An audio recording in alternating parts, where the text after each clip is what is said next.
à travers les dimensions du temps et de l'espace, grâce à des technologies qui dépassent notre entendement. Nous observe-t-il, tapis dans l'ombre? Sont-ils déjà là? J'avais peur. Il nous veut, allons-y.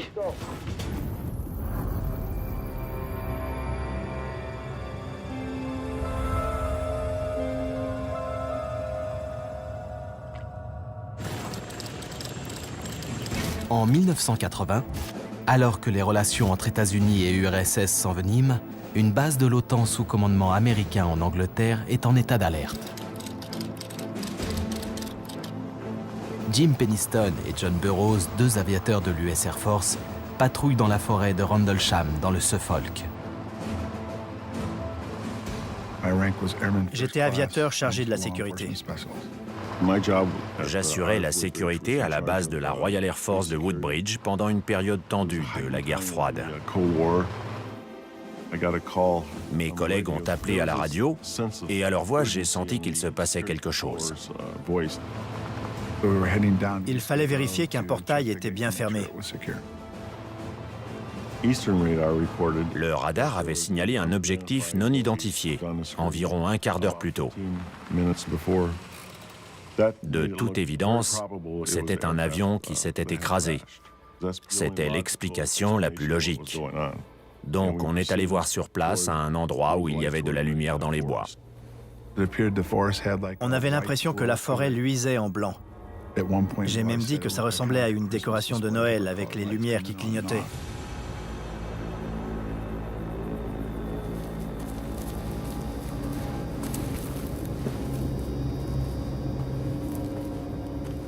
Mais quand on est arrivé à la lisière, tout a changé.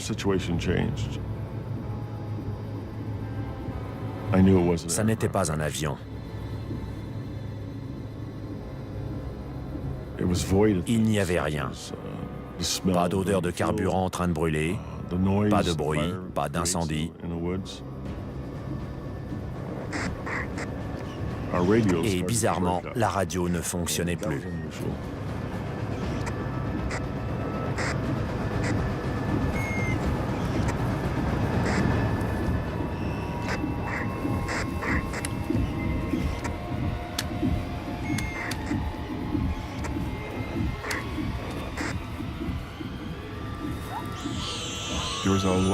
Quelque chose a poussé un cri perçant, de surprise ou d'énervement.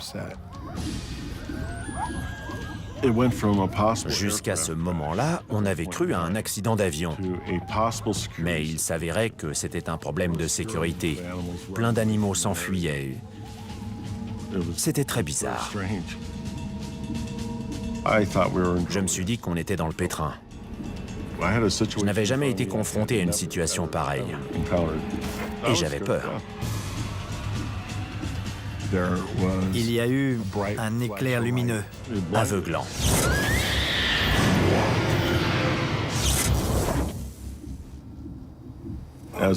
Quand je me suis relevé, j'ai vu un engin de forme triangulaire à une 8aine de mètres devant moi. J'étais vraiment perplexe. En m'approchant, j'ai senti de l'électricité parcourir mes vêtements, ma peau, mes cheveux.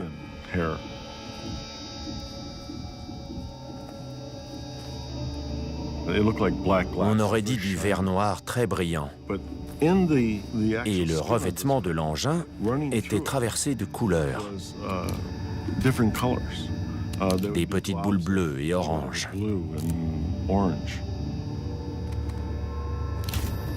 Je cherchais l'habitacle, les entrées d'air, les échappements. L'engin n'était pas aérodynamique, il n'avait pas de volet. En fait, il n'avait aucun des équipements qui permettent normalement à un avion de voler. En marchant à côté, je l'ai mesuré. Il faisait environ 2,70 m et à peu près 2 mètres de haut. Quand j'ai commencé à faire le tour, j'ai repéré une espèce d'écriture. Je me suis dit, super, il va y avoir inscrit US Air Force ou NASA.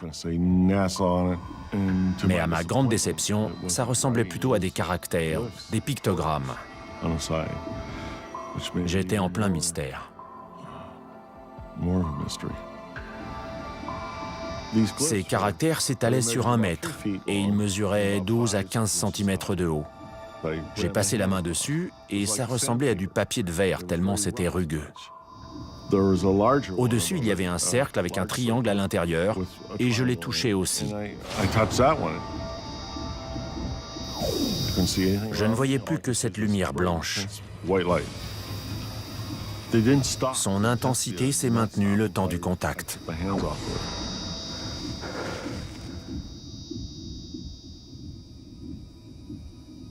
Et en un clin d'œil, l'engin est parti.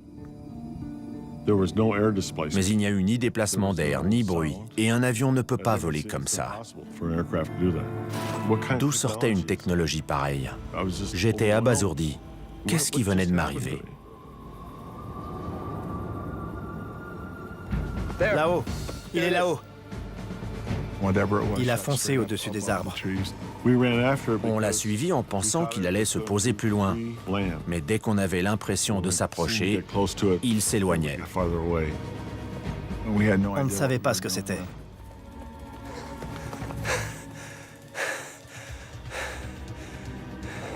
Patrouille 1 au rapport.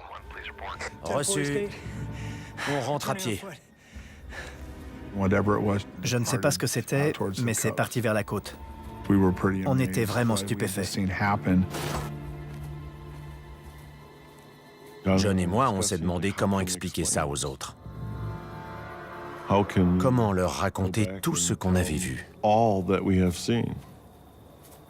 Qu'est-ce que tu dessines? Ce qu'on a vu. J'ai pas vu ça. Quoi? Tu étais là pourtant. C'était pas ça.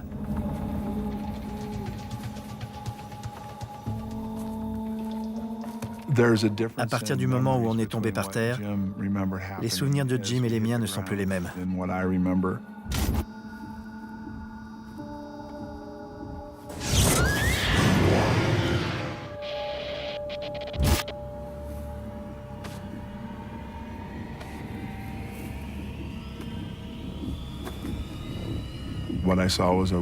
J'ai vu un objet rouge et ovale qui ressemblait à un soleil.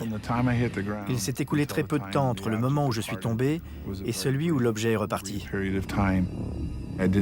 Mais je n'ai pas vu Jim en faire le tour.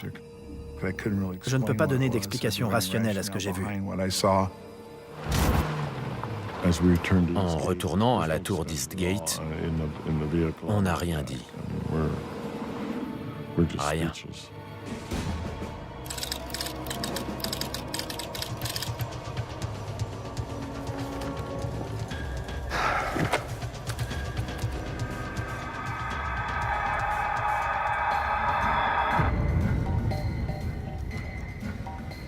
À quelle heure? Moi le quart. En arrivant, on a eu l'impression d'avoir été en patrouille pendant seulement 45 à 50 minutes, alors que ça faisait presque 2h30. J'ai essayé de me convaincre que cet écart était dû à l'adrénaline, mais sans succès. On voulait inspecter le périmètre pour y voir plus clair. Dans la matinée du 26, on y est retourné. Est-ce que j'avais peur? Bien sûr. Combien? 2,70. Je voulais savoir.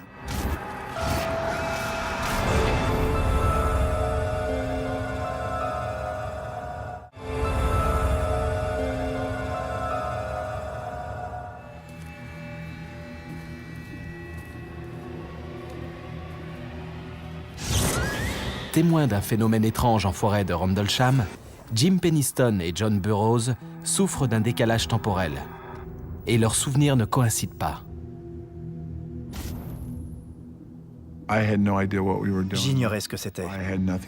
Je n'avais encore jamais rien vu de pareil auparavant. Après avoir fait notre rapport, on est retourné sur place en plein jour. Dans la matinée du 26, on y est retourné.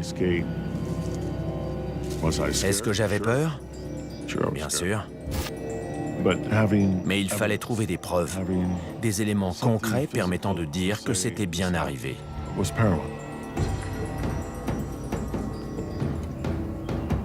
Combien? 2,70. Il y avait 3 traces qui formaient un triangle équilatéral. C'était la zone d'atterrissage. Les branches cassées au sol et le feuillage abîmé en hauteur abondaient dans notre sens.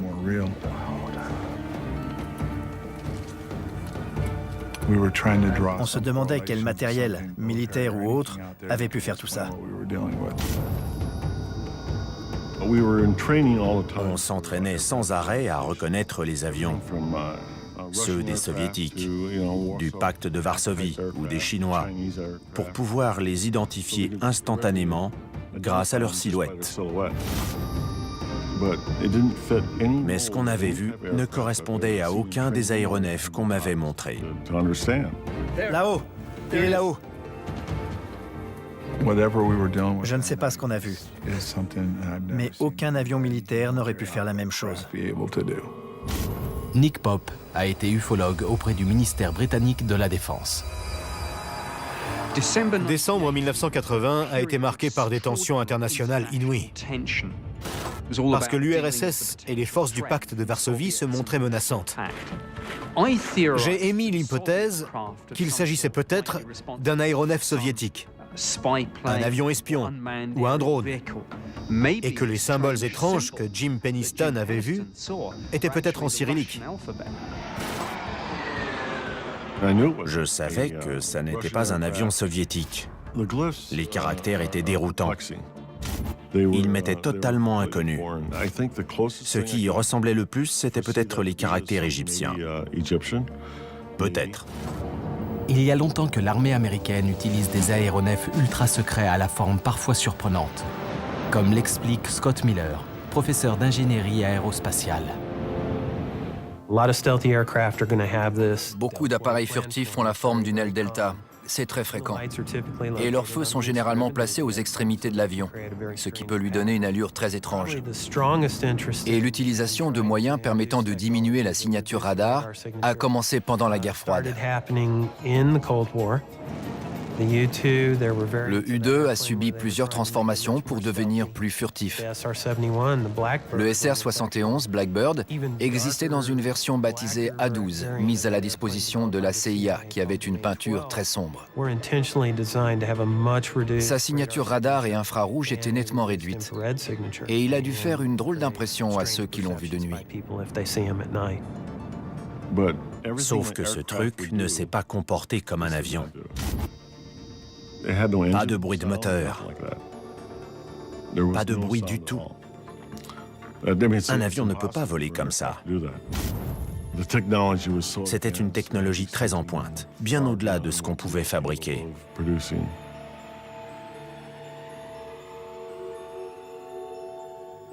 Je me suis couché, mais je n'arrivais pas à dormir.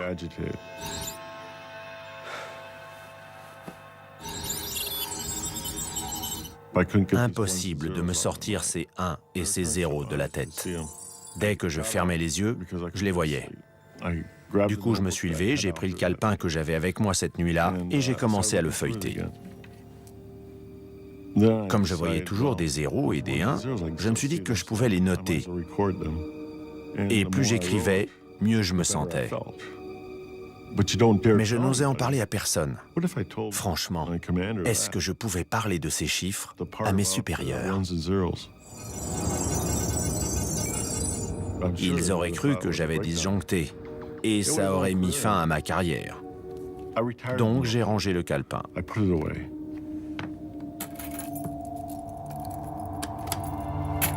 Si Jim Penniston essaie d'oublier ces événements, John Burroughs, lui, tente d'en savoir plus.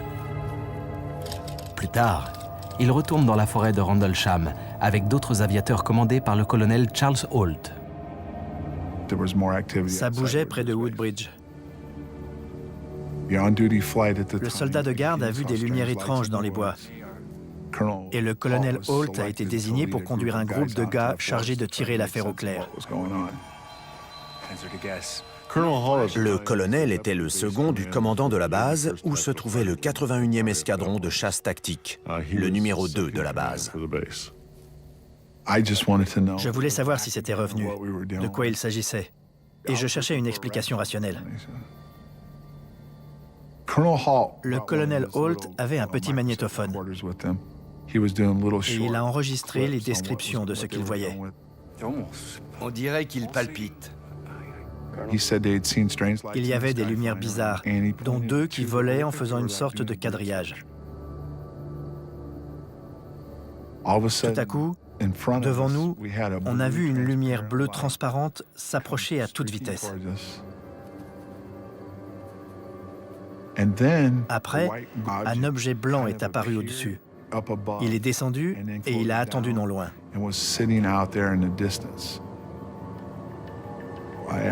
J'ai demandé la permission de m'approcher pour mieux voir. Ouais, vous aussi.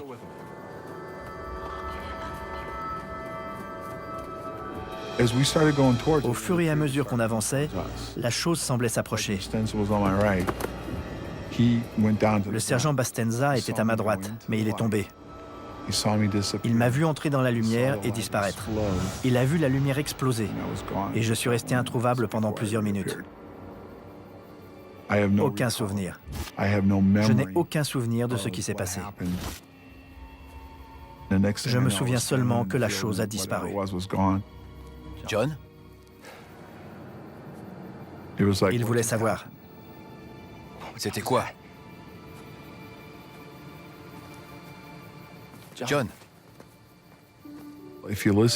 Selon le sergent Penniston, à un moment donné, la lumière blanche avait explosé. Et Bastenza a décrit la même chose. Après l'incident, il s'est passé quelque chose dans la nuit du samedi au dimanche. Quelques jours plus tard, John et moi, on a été convoqués au bureau du colonel Holt pour écouter la bande. Il bouge très vite. C'était une description des événements en temps réel. Je crois que Holt essayait de nous rassurer. Il confirmait qu'on n'avait pas rêvé, que ça recommençait. Et ça m'a soulagé parce que ça voulait dire que ça ne reposait plus seulement sur John et moi. D'autres soldats de l'US Air Force pouvaient confirmer cette deuxième apparition. L'OSI, le bureau des enquêtes spéciales de l'Air Force, contacte les 2 hommes qui tentent toujours d'élucider le mystère. J'ai été convoqué par l'OSI. De toute évidence, les gens chargés de cette affaire n'appréciaient pas nos initiatives. Et ils pouvaient mettre leurs menaces à exécution si on persévérait dans cette voie. J'ai pas écrit ça. Rien ne devait filtrer. Où est le reste?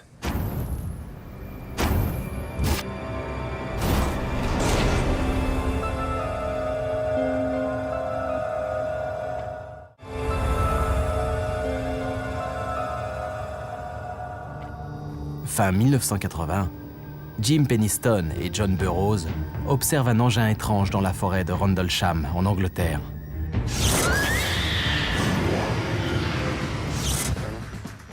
Plus tard, John Burroughs et d'autres soldats sont témoins d'un événement similaire. Tandis que Jim Penniston, qui craint pour son avenir professionnel, essaie d'oublier.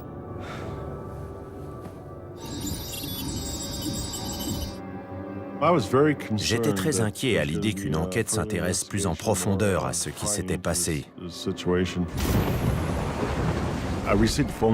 J'ai été convoqué par l'OSI.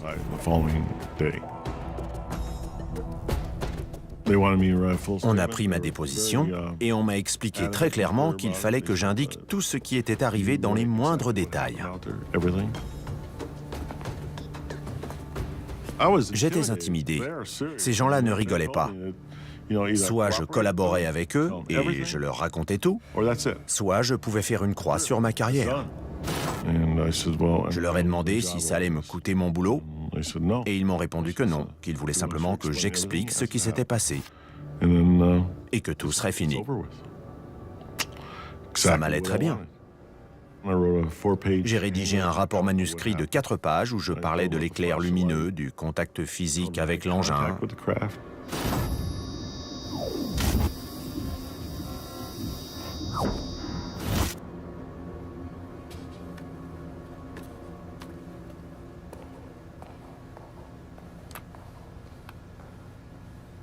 Mais Jim Penniston se voit alors offrir un marché auquel il ne s'attend pas. Une vingtaine de minutes après, ils sont revenus.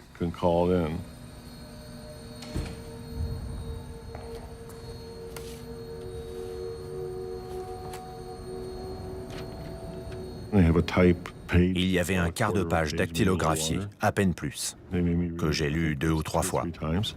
Le texte avait été expurgé.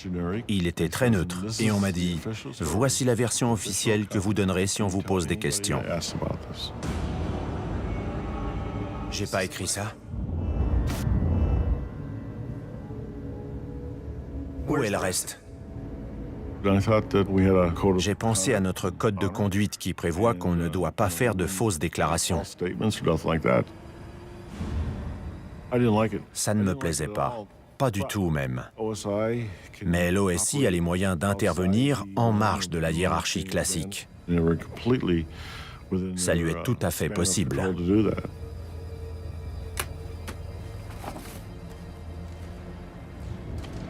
Je n'aimais pas ça, mais un ordre est un ordre.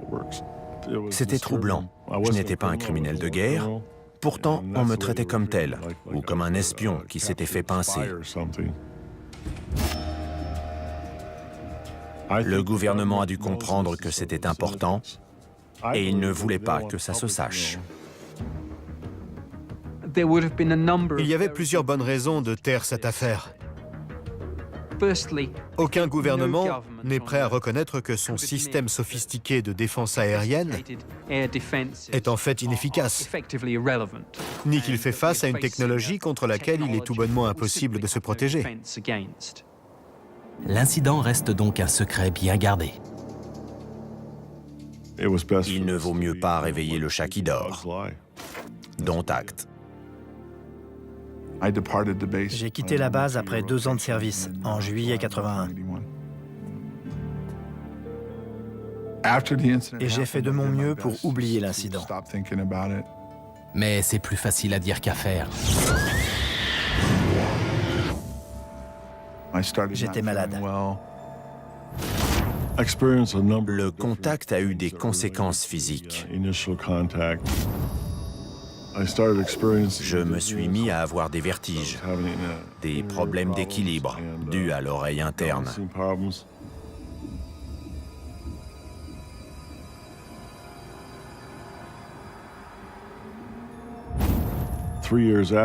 Et 3 ans après l'incident, j'ai commencé à souffrir d'une pathologie cardiaque très rare. Après mon départ de Bentwaters, les problèmes se sont multipliés. Et les médecins ont fini par me diagnostiquer un souffle au cœur sans pouvoir m'expliquer d'où il venait. On en a appris plus grâce aux documents britanniques. Le gouvernement britannique est en train de déclassifier toutes ses archives concernant les ovnis. D'après ce document, le colonel Holt et ses hommes sont retournés enquêter dans la forêt de Rendlesham. Le colonel Holt a mesuré le niveau de radiation et il l'a indiqué dans son rapport officiel, rapport qui a été envoyé au ministère de la Défense. Faites une mesure. Dans le groupe, il y avait un sous-officier spécialisé dans la préparation aux catastrophes, équipé d'un compteur Geiger. Et il a mesuré le niveau de radiation de la zone d'atterrissage et des alentours. C'est étrange. La mesure la plus élevée a été enregistrée au niveau des 3 traces découvertes en forêt. Les services de renseignement de la Défense ont évalué que leur niveau de radiation était nettement plus haut que celui des alentours. À mon avis, Mes vertiges étaient dus aux radiations, d'autant plus que le personnel médical m'avait justement demandé si j'avais été irradié. Pour moi, c'était un dilemme. Comme je n'étais pas censé parler de l'incident, est-ce que je devais mentionner cette irradiation ou est-ce qu'il fallait que je mente au médecin et que je dise que je n'avais jamais été irradié?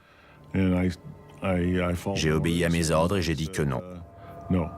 Je n'avais jamais été irradié, alors que je savais que c'était faux. Quand je suis entré dans l'US Air Force, les tests ont indiqué que j'étais en bonne santé. Quand j'en suis sorti en 1988, l'examen médical a montré que je souffrais de plusieurs problèmes cardiaques. Rien ne les explique, mais ils sont apparus juste après l'incident. Jim Penniston et John Burroughs sont de plus en plus malades. Et leur hiérarchie ne peut pas, ou ne souhaite pas, expliquer pourquoi. Les deux hommes se décident donc à trouver des réponses par leurs propres moyens. J'ai été hypnotisé en Californie. Le praticien a fait du très bon travail en me laissant parler. La séance a duré 2 à 3 heures et elle a permis d'avoir un compte-rendu détaillé de l'incident, du début à la fin. Bien sûr, on approche doucement. On dirait un objet, mais il paraît entièrement lumineux. Il nous appelle. Il nous dit de le traverser. On le sent.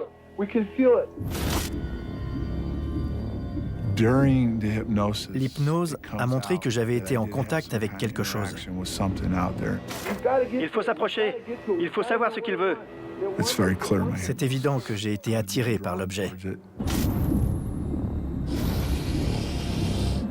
Il nous veut. Il nous veut. Allons-y. J'ai dû être aspiré.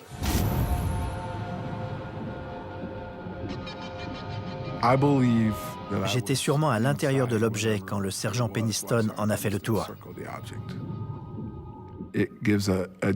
Ça expliquerait pourquoi je ne me souviens pas l'avoir vu faire ces mesures.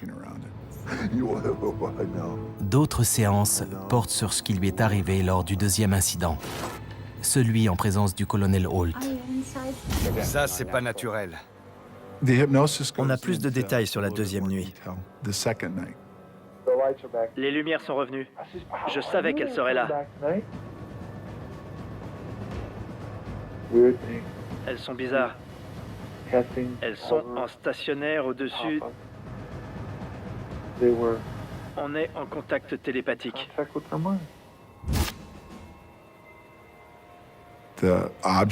L'objet voulait que je sois là. Je peux jeter un œil? Oui, vous aussi.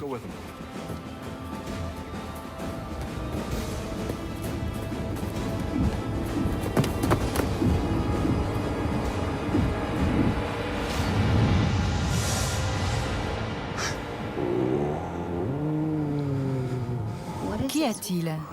Je suis dans un truc. Dans quoi? Je sais pas. Mon esprit est dedans. Je crois que je suis entré, que j'étais à l'intérieur. Qu'y a-t-il? Ils sont 20. 20 quoi? 20 grains de lumière bleue. Je parle avec quelque chose qui vient d'ailleurs. Ils approchent. C'est de plus en plus grand. On dirait un objet blanc, laiteux.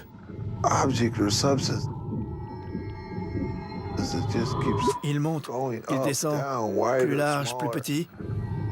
On dirait qu'il y a un œil.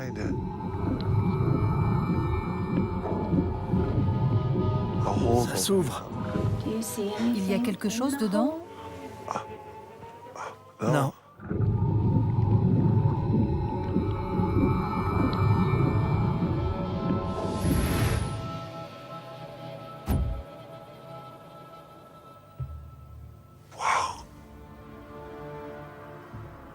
Qu'est-ce que ça veut dire? J'ai été en contact avec quelque chose d'intelligent. Spécialiste en astrobiologie, Mark Schneegert s'intéresse à la recherche de formes de vie extraterrestres intelligentes. Il est possible que la vie soit apparue ailleurs dans le système solaire ou la galaxie et qu'elle soit arrivée accidentellement ou volontairement sur Terre. Des extraterrestres intelligents pourraient être très différents de nous. Ils pourraient n'avoir ni mains ni yeux, se déplacer et s'exprimer différemment de nous. Ils utiliseraient leur intelligence de façon différente pour s'adapter, pour survivre. Mais nous avons le plus grand mal à les imaginer et à les chercher, parce que nous n'en avons pas encore rencontré. Je n'avais jamais vu d'OVNI, donc je ne savais pas si ça existait ou non. Comme John Burroughs, Jim Penniston reste obsédé par les événements de décembre 1980. Avant cette nuit, les ovnis et les extraterrestres, pour moi, ça n'existait pas. On était seuls et peinards dans l'univers.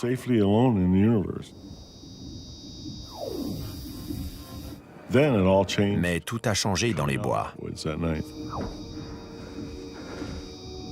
Je dormais 2-3 heures par nuit.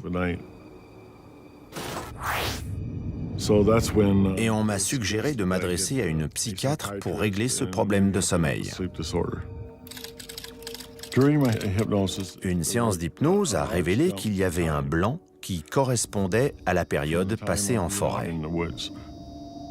La praticienne n'arrive pas à aller au-delà du moment où Jim Penniston touche l'engin. Impossible de me souvenir. D'après elle, c'était un traumatisme. Que se passe-t-il? J'ignore ce que c'est.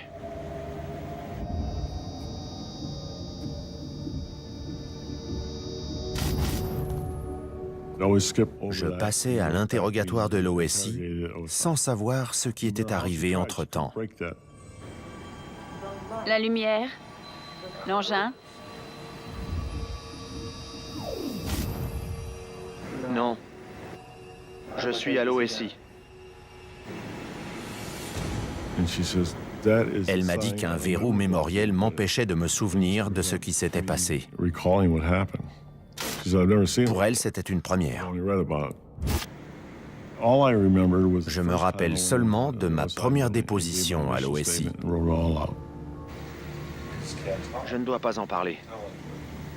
De quoi? Sous hypnose, j'ai dit que j'avais subi plusieurs interrogatoires à l'OSI. On vous a fait quelque chose? Oui. Une piqûre. On m'a fait une injection de thiopental. Où vous a-t-on piqué? Ici, dans le bras. Sergent, Je vous ai dit, on peut continuer jour et nuit. Jim Penniston. Pourquoi traiter comme ça un membre des forces de sécurité?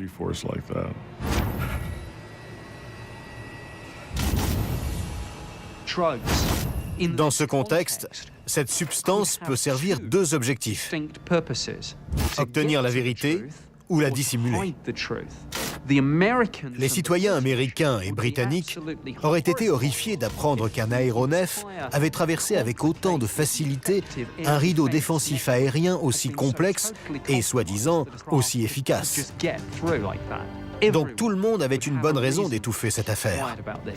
Je veux partir. Mais les séances répétées finissent par faire sauter le verrou mémoriel.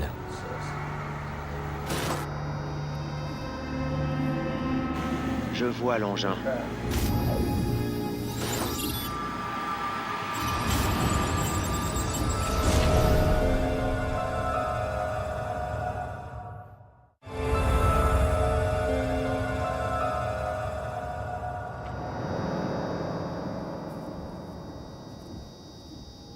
Des années après être tombé nez à nez avec un engin étrange, Jim Penniston suit une hypnothérapie qui se heurte à un verrou mémoriel. Mais les séances font finalement apparaître qu'il a subi un deuxième interrogatoire, plus musclé, aux mains de l'OSI. Je ne me souvenais pas qu'il m'était arrivé une chose pareille à l'OSI. L'OSI veut en savoir plus sur la nuit du 25 décembre 1980. La seule chose dont je ne pouvais pas me rappeler, c'était les 45 minutes passées en forêt. Sous hypnose, je passais directement à l'arrivée à la tour d'Eastgate. On dirait une écriture, mais illisible.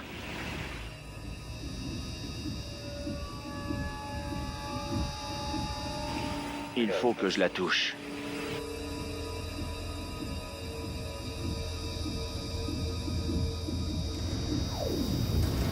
À ce moment-là, que se passe-t-il?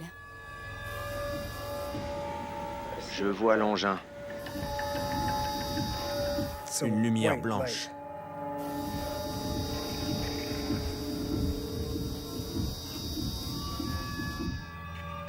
Ça m'est revenu. D'abord des petits bouts, puis des plus gros, et finalement l'histoire complète.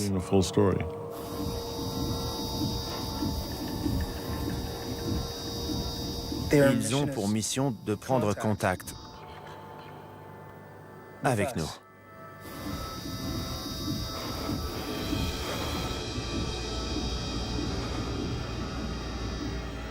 Ils voyagent dans le temps. Ils sont nous. De quelle époque? Du futur. Quand je me suis entendu en visionnant le film, j'ai cru que c'était un autre qui parlait. Je n'en revenais pas parce que ce genre de choses me semblait inconcevable. Pour moi, Le Voyage dans le temps, c'était un film sorti en 1960 intitulé « La machine à explorer le temps », d'après H.G. Wells. Voyager dans le temps relève-t-il seulement de la science-fiction? Ronald Mallett a consacré sa carrière à l'étude d'une théorie qui fait polémique. Normalement, le temps s'écoule de manière linéaire, passé, présent, puis avenir. Mais d'après la théorie de la relativité générale d'Einstein, le temps peut être modifié par la gravitation. Plus la gravitation est forte, plus le temps ralentit. On peut considérer les trous noirs comme des machines naturelles permettant de voyager dans le temps parce qu'ils provoquent une torsion phénoménale de l'espace et donc du temps. Plus on approche d'un trou noir, plus la gravitation augmente, donc plus le temps ralentit. Par conséquent, au bord d'un trou noir, le temps est presque à l'arrêt. Si je tords le temps pour obtenir une boucle, je peux aller du passé au présent ou au futur à l'aide de la lumière. En se déplaçant, cette dernière déforme l'espace, ce qui entraîne une déformation du temps. Mais il est impossible de remonter au-delà du moment de la création de l'appareil qui permet de le faire, parce que c'est lui qui crée l'effet recherché. Je ne pensais pas qu'il était possible de voyager dans le temps. Mais je commence à me demander si c'est la seule explication. Sous hypnose, Jim Penniston exhume un autre souvenir. La lumière était constante, puis tout est devenu blanc. Je ne voyais plus que des 1 et des 0 qui sortaient. C'était dingue. Un code binaire. C'est sous hypnose que j'ai entendu ce mot pour la première fois. Quand on m'a posé la question « Qu'est-ce que vous voyez ?», j'ai répondu « Un code binaire ». Alexander Furworn est professeur d'informatique. Le binaire est un système qui permet de coder un langage. Les langues que nous parlons sont une sorte de code. On encode des idées sous la forme d'une langue. Le binaire permet de faire la même chose, mais d'une manière différente. On l'utilise fréquemment pour crypter des messages secrets. Au début des années 80, ce code n'était pas très connu. On commençait seulement à l'utiliser de façon commerciale sur le marché américain. Quelque chose me dit qu'en 1980, Jim Penniston n'aurait sûrement pas été capable d'écrire en code binaire. Ce n'est ni un mathématicien, ni un cryptographe. Il ne connaît pas ce code. J'ai gardé le calepin. J'ai toujours été persuadé que ces chiffres avaient un sens. Et j'ai demandé à une entreprise de les analyser. Le problème du binaire, c'est que si on n'a pas la clé pour le décoder, on peut interpréter les 0 et les 1 de nombreuses façons. Si une seule personne les interprète, elle exprime son avis. Mais si 3 personnes qui ne se connaissent pas en donnent la même interprétation, et si ce message a du sens, alors c'est bien un code. J'ai envoyé le calepin à un expert en Australie et à un autre sur la côte est des États-Unis. Ils l'ont déchiffré chacun de leur côté. Et ils sont arrivés au même résultat. Surprise, c'était un message. Ils sont en voyage de découverte de l'humanité, d'après le code. Et d'autres analyses des 0 et des 1 donnent un résultat encore plus surprenant. Il y a 7 emplacements géographiques. On peut tout à fait exprimer la longitude et la latitude avec un code binaire. D'ailleurs, le GPS nous dit où on est grâce à un code binaire. Les 7 emplacements sont répartis tout autour du monde. Il y a un endroit dans le sud-ouest des États-Unis, Sedona, un autre en Amérique centrale, près de Belize, un autre en Amérique du Sud, près des géoglyphes de Nazca, un en Grèce, un en Égypte, un dans les montagnes de Chine, Et High Brazil, à l'ouest de la Grande-Bretagne. Ces lieux présentent une forte activité électromagnétique naturelle. Ces champs électromagnétiques pourraient être des points de passage vers d'autres dimensions. Dans ces endroits, il y a des représentations qui montrent des rencontres avec des choses venues de l'espace. Jim Penniston et John Burroughs sont convaincus d'être entrés en contact avec des voyageurs temporels venus du futur, en forêt de Rendlesham. Mais l'armée de l'air américaine continue de démentir. Je pense que l'armée a conscience que l'incident de cette nuit-là était bien un phénomène de ce genre. La version officielle de l'US Air Force, c'est qu'il ne s'est rien passé dans les bases de Bentwaters et Woodbridge à ces dates-là. Je n'exclus pas la possibilité d'un phénomène extraterrestre, mais je n'ai connaissance d'aucune preuve irréfutable en ce sens. Pour ma part, l'incident reste inexpliqué. Quand j'ai rencontré Jim et John, j'ai vu dans leurs yeux que cette histoire les hantait. Quand on a discuté de cet incident, au ton de leur voix, j'ai senti qu'ils étaient toujours tourmentés. Plus on approche de la réponse, mieux c'est. Je veux, pour tourner la page, comprendre sur quoi on est tombé en décembre 1980. Quand on connaîtra enfin la réponse, notre participation à cet incident prendra fin. C'est tout.